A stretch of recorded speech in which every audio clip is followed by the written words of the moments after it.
नमस्कार, मैं अशोक कुमार पांडे और स्वागत है आपका टीसीएच पर। लोकसभा चुनाव जैसे जैसे नजदीक आते जा रहे हैं, लगातार बयानों की भीड़ लगी हुई है। कांग्रेस का घोषणा पत्र आया और प्रधानमंत्री महोदय ने कहा कि इस पर मुस्लिम लीग की छाप है। उसके बाद बाकायदा जो आपके स्मृति ईरानी जी हैं, जिनको मैं अक्सर राहुल गांधी ट्रॉल मिनिस्टर कहता हूं, वो वायनाड पहुंच गई। अमेठी सीट की बात चल रही है। कांग्रेस के नेताओं के पीएफआई से, आतंकवादी संगठनों से रिश्ते की बात आ गई। ये सारा कुछ हो गया, लेकिन इसी बीच में खबर आ रही है कि इंडिया गठबंधन जो है वो अपना गठबंधन फाइनल करते जा रहा है। जम्मू और कश्मीर में गठबंधन फाइनल हो गया और एक इंपॉर्टेंट स्टेट महाराष्ट्र में, जहां की दो विपक्षी पार्टियों को तोड़ने में भाजपा कामयाब रही है, जहां अब दो शिवसेना है, दो राष्ट्रवादी कांग्रेस है, वहां कांग्रेस और राष्ट्रवादी कांग्रेस और शिवसेना, जिसको हम एमवीए कहते थे, उनके बीच में महाविकास आघाड़ी, उनके बीच में गठबंधन फाइनल हो गया है। महाराष्ट्र का चुनाव और गुजरात का चुनाव बहुत इंटरेस्टिंग होने वाला है। इन जगहों पर पिछले चुनाव में बीजेपी को अच्छी खासी सफलता मिली थी, लेकिन जिस तरह से गुजरात से लगातार खबरें आ रही हैं असंतोष की, वहां पुरुषोत्तम रूपाला के खिलाफ बिल्कुल बवाल मचा हुआ है, क्षत्रिय समुदाय वोट देने को तैयार नहीं है। और महाराष्ट्र में जिस तरह की उठापटक हो रही है, संजय निरुपम का जाना, ये वो लगातार चीजें चल रही हैं। उस पर बात करने के लिए अशोक वानखेड़े से बेहतर कौन हो सकता था। अशोक जी, बहुत स्वागत आपका। महाराष्ट्र में ये जो गठबंधन फाइनल हुआ है और जिस तरह से चुनाव वहां आगे बढ़ रहा है, संजय निरुपम का कांग्रेस छोड़ना, बाकी जो वहां अशोक चौहान पहले गए, फिर संजय निरुपम आए, फिर और भी कुछ लोगों का नाम आया बीच में, राष्ट्रवादी कांग्रेस छोड़ के एक साथ फिर से भाजपा में गए। इन सब के बीच महाराष्ट्र के चुनाव को आप कैसे देख रहे हैं? चूंकि आपका स्टेट है तो आप उसको और बेहतर समझ सकते हैं। देखिए सर, महाराष्ट्र का चुनाव मैं हमेशा कहता हूं कि जब भी शिवसेना और बीजेपी साथ में लड़े और बाल ठाकरे जीवित थे, तब वो हिंदुत्व का एक प्लेटफॉर्म लेके आया था। अशोक जी, क्योंकि आप हिस्टोरियन हैं, मैं थोड़ा सा कुछ ऐड करना चाहूंगा। हिंदुत्व का कार्ड बीजेपी ने खेलना चाहिए, ये बीजेपी को समझाने वाले बाल ठाकरे थे। बीजेपी डायरेक्ट हिंदुत्व का कार्ड खेलने में हिचकिचा रही थी। प्रमोद महाजन जब बाल ठाकरे से मिले, तब बाल ठाकरे ने कहा कि ये तुम्हारा जो आधा हिंदुत्व है, हाफ चड्डी वाला, ये कभी तुम्हें आगे नहीं बढ़ाएगा। वो हमेशा कहते थे कि मेरा हिंदुत्व फुल पैंट वाला है और बीजेपी का हिंदुत्व हाफ पैंट वाला है। वो आरएसएस पे कटाक्ष करते थे। तो उन्होंने कहा कि तुम इसको पूरे हिंदुत्व के नाम पे यदि चुनाव लड़ोगे, तो उन्होंने कहा नहीं, हिंदुत्व का बड़ा प्रॉब्लम है, बैकवर्ड फॉरवर्ड वो बहुत सारा उसमें हो जाता है। वो बोला मैं कह रहा हूँ। तो ये कॉल बीजेपी की तरफ से प्रमोद महाजन ने लिया और बांद्रा में बाई इलेक्शन था विधानसभा का, वह पहली बार हिंदुत्व के नाम से चुनाव लड़ा गया और बेहतरीन तरीके से वो चुनाव जीता गया। उसके बाद हिमाचल में जब नेशनल एग्जीक्यूटिव हुई बीजेपी की, तब ये प्रमोद महाजन ने ये आइडिया पुश की और ये पूर्ण रूप से सारा जो एजेंडा था हिंदुत्व का, उसको लेके ये फिर बाकी तो इतिहास है। तो बाल ठाकरे रहे नहीं। उद्धव ठाकरे बाल ठाकरे की ओरिजिनल राजनीति मराठी मानुष से शुरू हुई थी। बाद में जब बीजेपी के साथ आ गए तो वो राष्ट्रीय हिंदुत्व और हिंदुत्व का खेल खेलने लगे। लेकिन हार्डकोर जो चीज थी वो मुंबई मानुष की थी। राज ठाकरे शिवसेना से अलग हो गए तो उन्होंने भी हिंदुत्व के बजाय मराठी मानुष की बात करना शुरू कर दी और पहले चुनाव में 11 विधानसभा लाए और कम से कम 2-3 लोकसभा शिवसेना को निपटाया। तो ये एक मराठी मानुष का था। बाद में बाल साहब की डेथ होने के बाद जब उद्धव ने पार्टी संभाली, तभी बीजेपी की महत्वाकांक्षाएं आगे आई। गोपीनाथ मुंडे चले जाने के बाद वो समझदार नेता बीजेपी में रहे नहीं। जो समझदार नेता थे, एकनाथ खड़से से लेके सब, जो जानते थे शिवसेना के मायने क्या है, वो किनारे पे लग गए और नई फौज सामने आई जिसका नेतृत्व देवेंद्र फडणवीस कर रहे थे। देवेंद्र फडणवीस ने इस बात को बार बार, तब दिल्ली में भी बदलाव हुआ 2014 के बाद, तो दिल्ली में भी ये लोग आ गए। तो देवेंद्र फडणवीस ने ये उनको समझाने का प्रयास किया कि हम अपने बलबूते पे सरकार बना सकते हैं, हमें शिवसेना की बैसाखी नहीं चाहिए। तो पहला चुनाव जब उनका हुआ तो उस चुनाव में आखिरी समय तक सीट शेयरिंग शिवसेना बीजेपी ने की नहीं। 2014 की बात बता रहा हूं, आखिरी समय तक नहीं की। शिवसेना कह रही थी कि जैसे हमारी ट्रेडिशन पहले से चल रहा है, उतनी सीटें हम लड़ेंगे, उतनी सीटें आप लड़ो। उन्होंने कहा नहीं, अभी थोड़ा सा बदलाव करेंगे, कुछ सीटें चेंज करेंगे। और बीजेपी ने तय कर लिया था कि वो अपने बलबूते पे चुनाव लड़ेगी। शिवसेना में अंधेरे में रखा और चुनाव के फॉर्म भरने के 3 दिन पहले उन्होंने कहा कि आप अपना लड़िए, हम हमारा लड़ेंगे। अशोक जी, शिवसेना के पास 282 उम्मीदवार नहीं थे, क्योंकि उन्होंने कभी सोचा नहीं था। आनंद फानन में शिवसेना ने चुनाव लड़ा और शिवसेना, बीजेपी, एनसीपी और कांग्रेस, ये चारों पार्टियां अलग अलग चुनाव लड़ी। नतीजे से सामने आए, वो इतने फ्रैक्चर्ड मैंडेट था कि बीजेपी को सरकार शिवसेना के बगैर मुश्किल थी, लेकिन बीजेपी के उम्मीदवार ज्यादा थे, एमएलए ज्यादा थे, तो बीजेपी ने यह कहा कि मुख्यमंत्री पद हम लेंगे। बात यह हुई थी कि महाराष्ट्र में बड़ा भाई शिवसेना, दिल्ली में बड़ा भाई, तो प्रधानमंत्री पद बीजेपी के पास रहेगा, सारा समर्थन रहेगा, जो बीजेपी कहेगी वो होगा। मुंबई में हम करेंगे। उद्धव ठाकरे को समझ में आ गया कि कम सीटें आई, और वो कम सीटें कैसी आई वो भी समझ में आ गया कि गफलत में रख के उनको करवाया गया। तो वो कम से कम उप मुख्यमंत्री मांग रहे थे, वो भी नहीं दिया गया। ये एडमेंट थी, इनको लगा उद्धव जाएगा कहाँ, उद्धव के पास जाने के लिए रास्ता भी नहीं था। तो देवेंद्र फडणवीस मुख्यमंत्री बने, और देवेंद्र फडणवीस का वोट ऑफ कॉन्फिडेंस जब पहला हुआ तो शिवसेना ने बहिष्कार किया। तब शरद पवार ने महाराष्ट्र को अभी चुनाव झेल नहीं सकता ये कह के वॉइस वोट में समर्थन देके उनको जितवाया। उसके बाद नागपुर अधिवेशन होने वाला था। उद्धव ठाकरे थोड़ा रुक जाते तो नागपुर अधिवेशन में सरकार गिरना तय था, क्योंकि शरद पवार ने समर्थन देने पे एनसीपी पे बवाल हुआ। बिल्कुल। ऐसे में बीजेपी ने फिर एक खेल खेली। एकनाथ शिंदे एक कमजोर दुआ थी, वहां उन्होंने खाद पानी डाला और एकनाथ शिंदे ने यह मैसेज भेजा कि हमें बीजेपी के साथ जाना चाहिए, नहीं तो बहुत सारे लोग पार्टी तोड़ने को तैयार हैं। उद्धव ठाकरे डर गए और नागपुर अधिवेशन के पहले जो मिला उसको मान के सरकार में शामिल हुए। लेकिन शिवसेना का जो सामना था वो लगातार 5 साल बीजेपी के खिलाफ आग उगलता रहा। बीजेपी ने एक बार हाथ जला लिए थे अकेला चुनाव लड़के। इस बार बीजेपी ने फिर कहा कि हम 7 चुनाव लड़ेंगे, लेकिन इन 5 सालों में बीजेपी ने शिवसेना को बहुत कमजोर कर दिया था। ऐसे में जो सीट मिले उस पे चुनाव लड़े उद्धव ठाकरे, और बीजेपी ने अपने लोग जितवाए, और शिवसेना के लोग हारेंगे ऐसा सुनिश्चित भी किया। जैसा गेम उन्होंने बिहार में रामविलास पासवान का खेल करके किया, वैसा भी उन्होंने लोकल लेवल पे कई इंडिपेंडेंट खड़े करके कि वंचित आघाड़ी, ये ऐसा खेल कर करके शिवसेना के उम्मीदवार 56 पे ले आए। उन्हें तब लग रहा था कि हम अपने बलबूते पे सरकार बनाएंगे, लेकिन 106 पे बीजेपी रुक गई। और उद्धव ठाकरे को समझ में आ गया कि जितनी देर तक वो बीजेपी के साथ रहेंगे उतना हर टाइम अपना नुकसान करवाएंगे, और उन्होंने अलग व्यवस्था की घोषणा की। तब से बीजेपी आहत है। बीजेपी को शिवसेना समाप्त करनी है, क्योंकि वो चाहते कि महाराष्ट्र में कांग्रेस वर्सेस बीजेपी ही हो।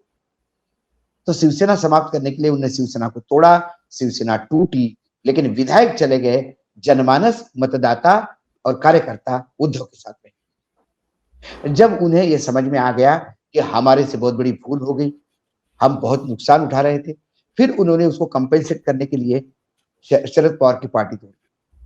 वहां पे भी अजित पवार के साथ उम्मीदवार चले गए। जनता और कार्यकर्ता ये शरद पवार के साथ रुके। अब दोनों जगह मार खाने के बाद आने वाला लोकसभा चुनाव ये उनके लिए वाटरलू साबित हो रहा है। और इसके चलते एक एक सीट, देखिए राज ठाकरे की औकात 1% वोट की नहीं, लेकिन राज ठाकरे को भी गले लगा रहे हैं।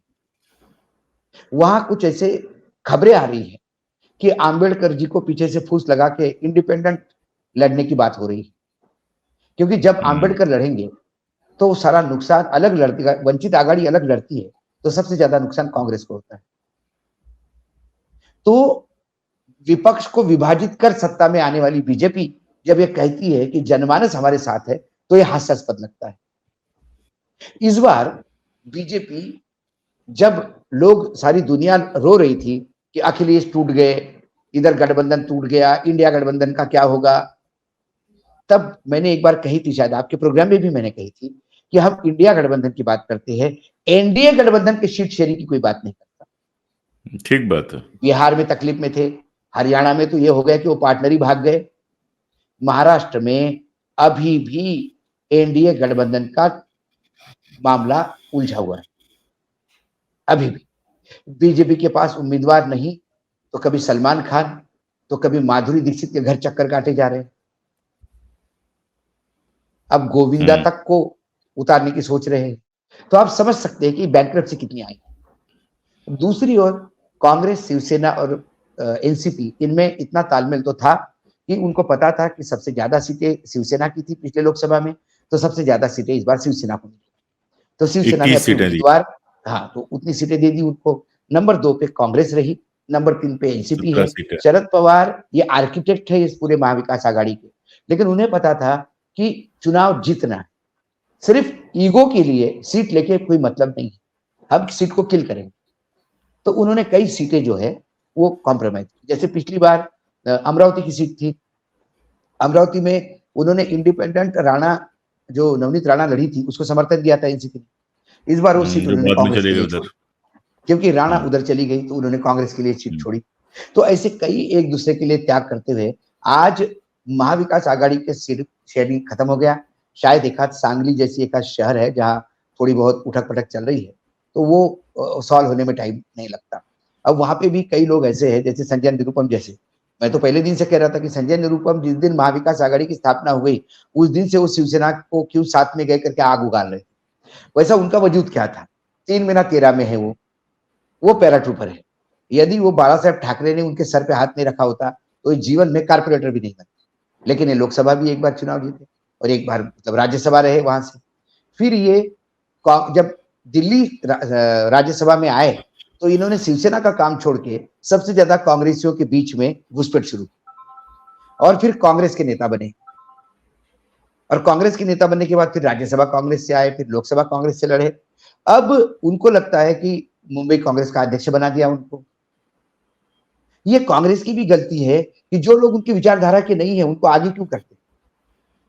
ठीक बात है। आज महाराष्ट्र में देखिए, अध्यक्ष नाना पाटोले बीजेपी से आए, लीडर ऑफ अपोजिशन विजय वडेट्टीवार वो शिवसेना से आए हैं। तो ये जो बाहर के लोग आए, उस दिन जब राहुल गांधी से व्यक्तिगत बात हो रही थी, उन्होंने कहा कि जिनकी विचारधारा हमारी है ही नहीं, वो मक्खन खाने के लिए आए तो वो तो वापस जाएंगे ही जाएंगे। तो जब राहुल गांधी और बाकी सब लोगों को ये सब पता है, फिर भी इन लोगों को क्यों झेलते हैं, ये बड़ा सवाल है। क्योंकि कांग्रेस में भी बीजेपी के स्लीपर सेल बहुत है। वो यही कारण है कि यहां ये लोग पनपते हैं और फिर समय आने पे भाग जाते हैं।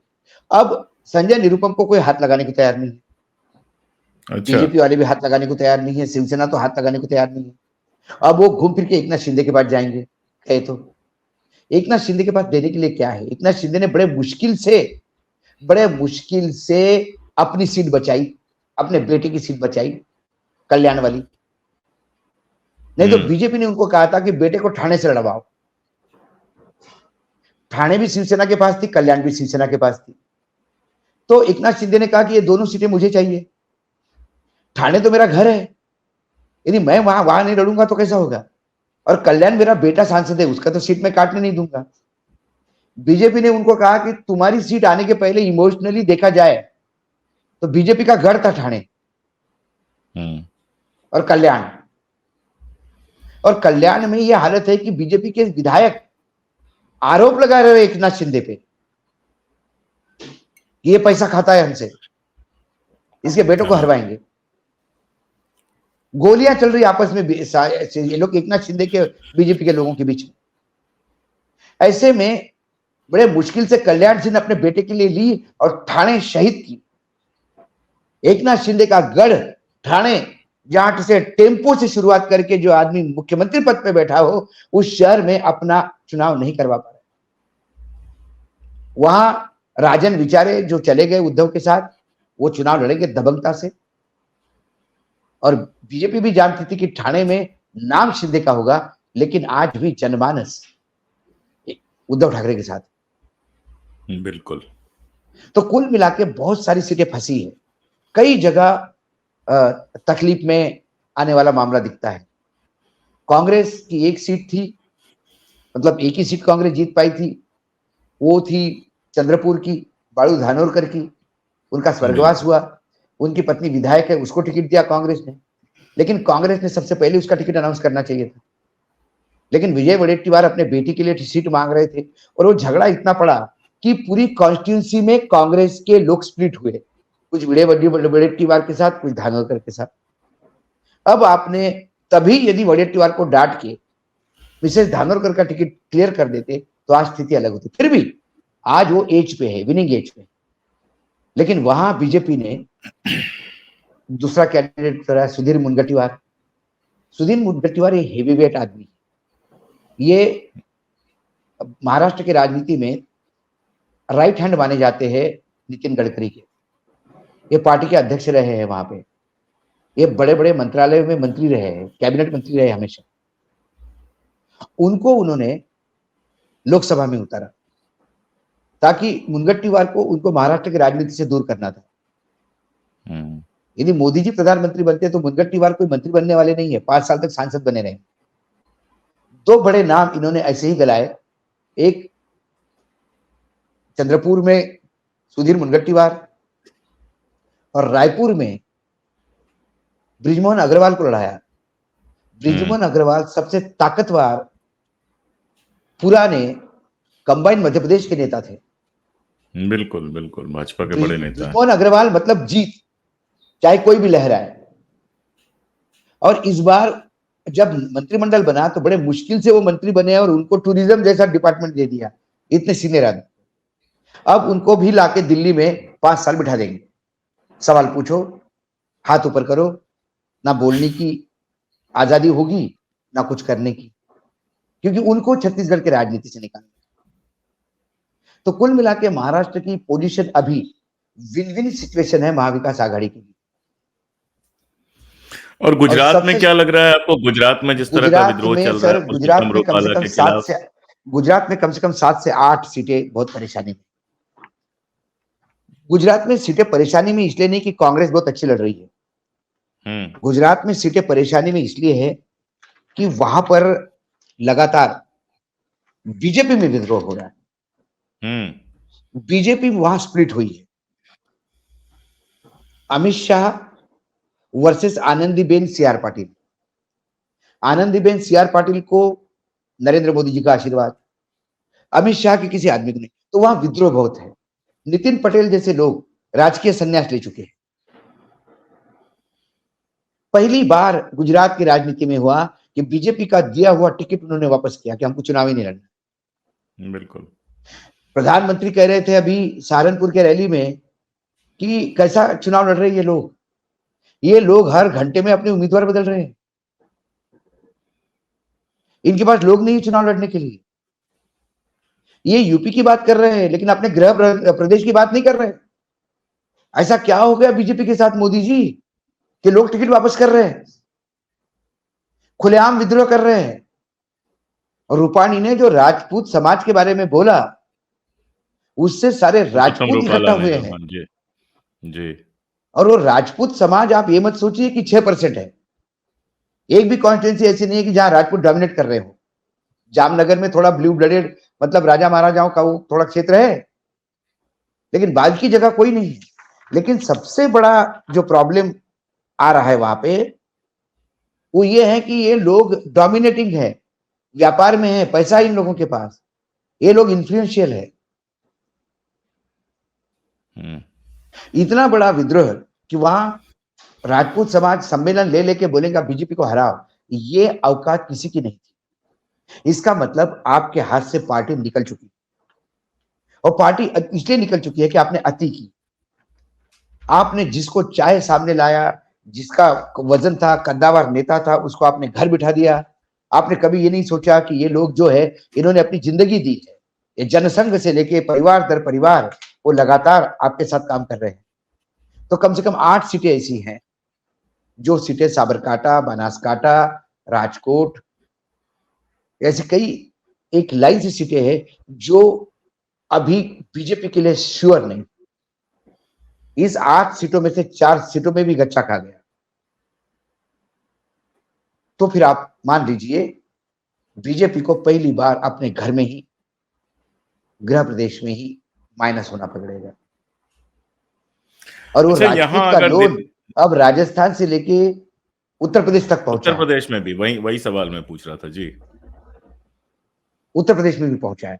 और उत्तर प्रदेश में ये पहली बार नहीं, इसके पहले जो बाई इलेक्शन हुए उसमें भी देख लीजिए, राजपूत समाज ने हरवाया बीजेपी का उम्मीदवार। उनका कहना है कि हम राजपूतों को ग्रांटेड ले लिया, आपने ग्रांटेड ले लिया कि हम है तो बीजेपी, तो ये तो हमारे सिवा कहीं नहीं जाएंगे। लेकिन हमें मिला क्या है सिवा धुतकार? कितने राजपूतों को टिकट दिया है आपने? आपको ओबीसी चाहिए। अब एक लाइन वो भी है चर्चा की अशोक जी, इसको तो तभी जब नतीजे आएंगे तभी इसका सही क्या गलत का होगा।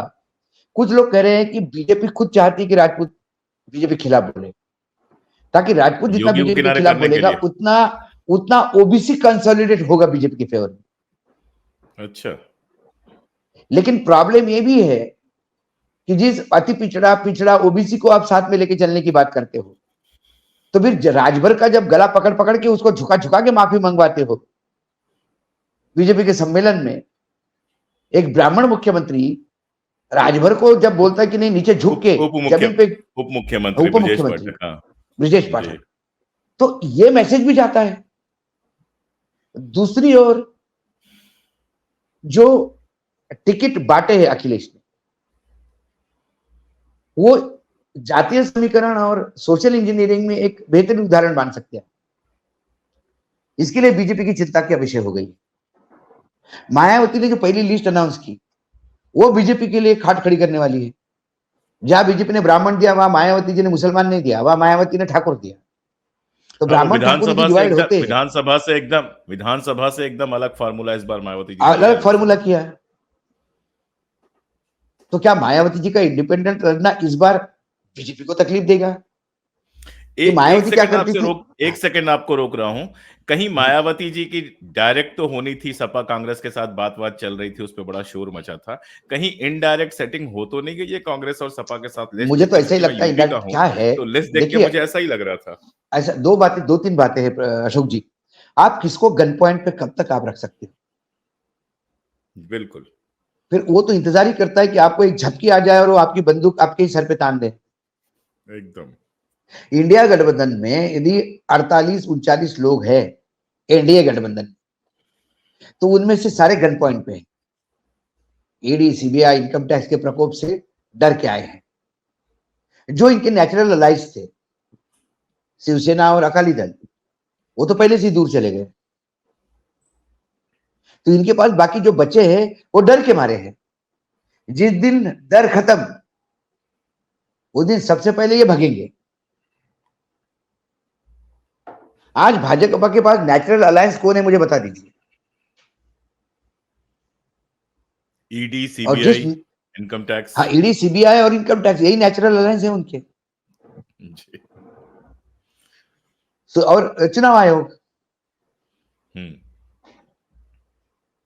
बाकी तो कहीं दिखता है, बाकी सब अननेचुरल इक्वेशन है। तो कुल मिलाकर वो भी जानते हैं कि स्थिति क्या है।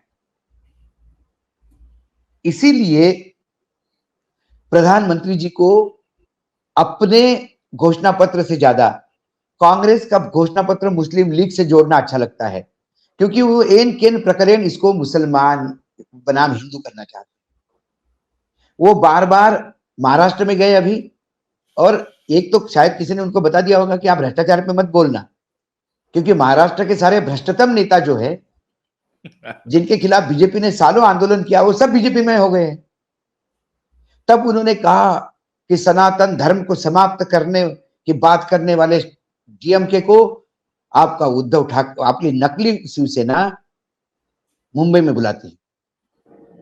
अब इनको ये कोई बताए, क्योंकि इतिहास पढ़ना लिखना तो मोदी जी का काम है नहीं, बताइए। मैं बड़ा फ्रैंकली बताता हूं आपको, क्योंकि पढ़ा लिखा आदमी ऐसी बेहुदा बात नहीं करता। यदि आपको लगता है कि सनातन धर्म के खिलाफ बोलकर बहुत बड़ा पाप किया है डीएमके ने, और डीएमके के साथ जुड़कर शिवसेना और कांग्रेस ने बहुत बड़ा पाप किया है, तो वो ये पाप आप रोज कर रहे हैं जब बाबा साहेब आंबेडकर का नाम ले रहे हैं। आंबेडकर साहब ने भी सनातन धर्म के खिलाफ खूब बोला।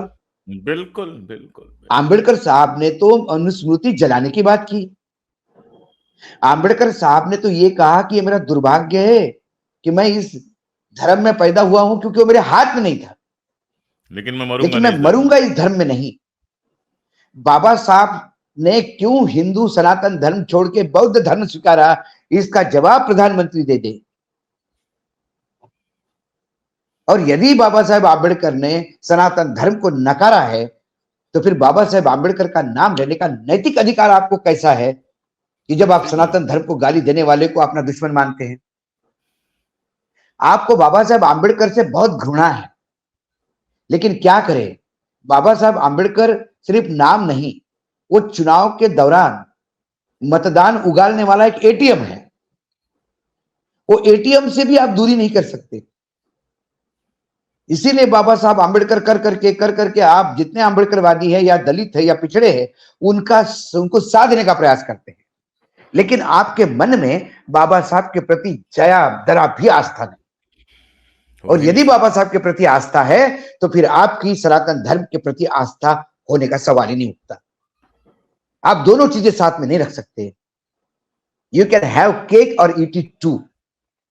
या तो आपके हाथ में आम है, वो हाथ में रखिए या खा ले। आप आम खाना भी चाहते हैं और हाथ में भी रखना चाहते हैं, उसके लिए दो आम की जरूरत है, दोहरा चरित्र की जरूरत है, जिस दोहरे चरित्र के लिए बीजेपी जानी जाती है।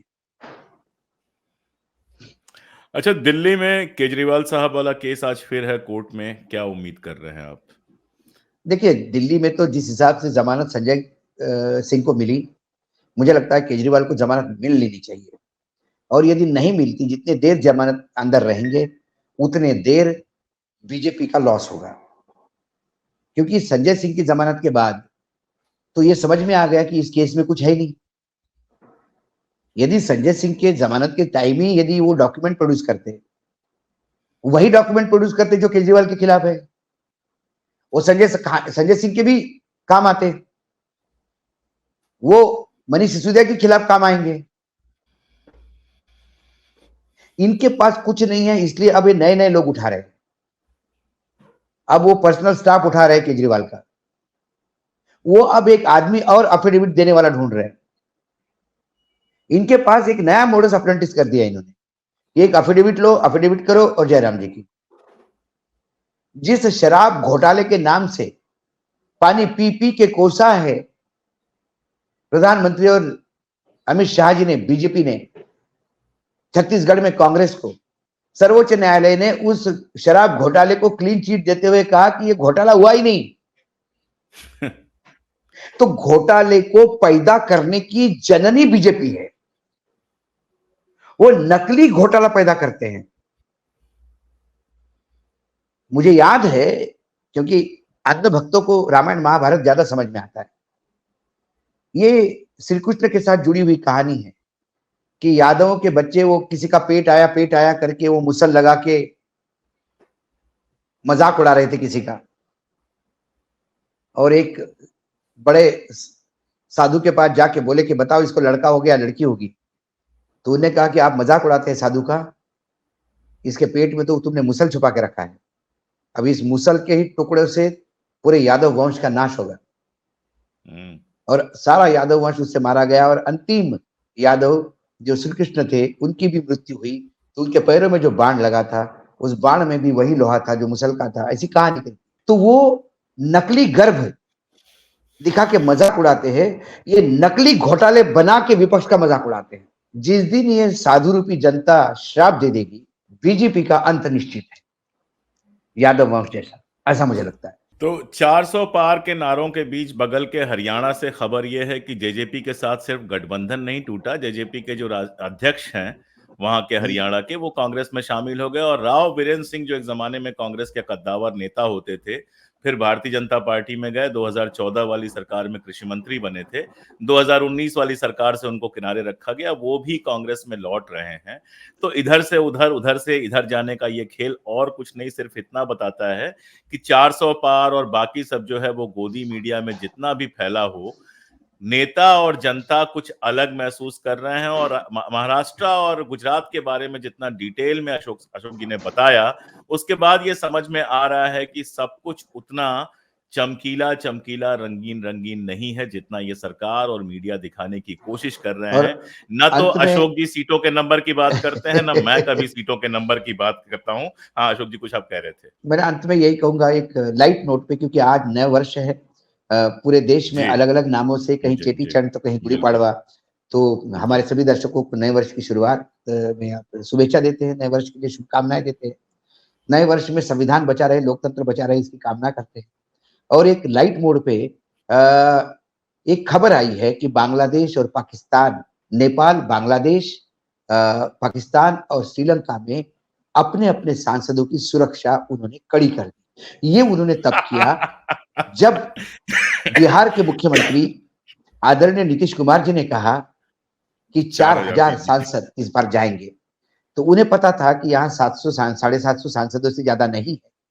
तो उन देशों को ये लगा कि हमारे सांसद उठा के लेके जाएँगे 4000 का आंकड़ा पूरा करने के लिए, इसलिए उन्होंने अपनी सांसदों की सुरक्षा कड़ी की है। ये लाइट नोट पे था, एक मज़ाक था। लेकिन ऐसे शब्द 4000 सांसद बोलना, प्रधानमंत्री के चरण छूना, ये इस बात का बताता है कि ये सब मामला गड़बड़-झाला वाला है। आदमी जब अपना बात बदहवास हो जाता है, तब ऐसी गलतियाँ करता है। और ये बदहवास तब होता है नेता, जब उसको अपनी हार सामने दिखाई देती है। यही बदहवासी अ, बीजेपी के नेताओं में दिखती है। यही बदहवासी बीजेपी के साथ वाले लोगों में दिखती है। बोलना कुछ होता है, कुछ और बोलते हैं, कुछ और बात करते हैं। सहारनपुर में लकड़ी का काम की जगह लड़की का काम भी बोला जाता है। ये सारी स्लिप ऑफ टंग तब होती है जब दिमाग स्लिप होने लगता है, और दिमाग तब स्लिप होता है जब आपके पैर जमीन से खिसकने लगते हैं। ये एक साधारण ऑब्जर्वेशन है, ऐसा मुझे लगता है। अशोक जी। तो अब अंत में इससे ज्यादा बोलने के लिए मेरे पास भी कुछ नहीं है। नौ संवत्सर की खूब सारी शुभकामनाएं और वही दुआ कि आप बचे रहें, हम बचे रहें, हमारा संविधान बचा रहे, हमारे देश का लोकतंत्र बचा रहे और यहाँ नेता ही नहीं जनता भी सर उठाकर अपनी बात कर सके, ये आजादी बची रहे। इसी शुभकामनाओं के साथ आज के लिए बस इतना ही। बहुत शुक्रिया अशोक जी। देखने वाले दर्शकों का भी बहुत शुक्रिया।